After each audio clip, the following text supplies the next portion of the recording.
আদম ডাকতে বলে, মালাকুল মউত রে, আমার কলিজার টুকরো সন্তানদের একটু দূরে যা। তাদেরকে ঘর থেকে বাইর করে দিলেন। ও মুসলমান শুনে নাও, একটু পরে আদম আলাইহিস সালামের রূহটা বাইর হয়ে গেলেন। এই দুনিয়া থেকে আদম আলাইহিস সালাম চিরবিদায় হয়ে গেল। মুসলমান শুনে নাও, আদম আলাইহিস সালামের লাশখানা পড়ে থাকলো। ছেলেরা কান্নাকাটি জুড়ে দিল, কিন্তু কি করবে?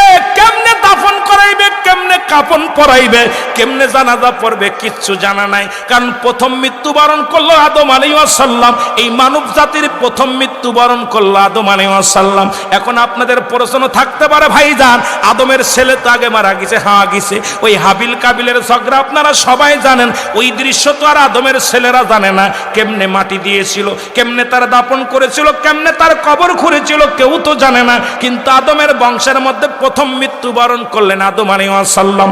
আল্লাহ কয়, জিবরিল আমিন দৌড়ে যাও জান্নাতের মধ্যে, জান্নাতি পানি নিয়ে আসো, জান্নাত থেকে কাপড় নিয়ে আসো, জান্নাত থেকে সুরমা নিয়ে আসো, জান্নাত থেকে তুমি নিয়ে আসো আতর গোলাপ নিয়ে আসো। আর তোমরা গোসল করাইবা, জানাজার নামাজ পড়বে। শীশ আলাইহিস সালাম যেহেতু দুনিয়ার মধ্যে পাঠাইলাম প্রথম মানুষ হিসেবে, ওই মানুষটার জানাজা পড়বে নিজের কৌরজ্জত সন্তান। ও মুসলমান শুনে নাও, জোরে জোরে চিল্লায়া বলা যাবে না মারহাবা।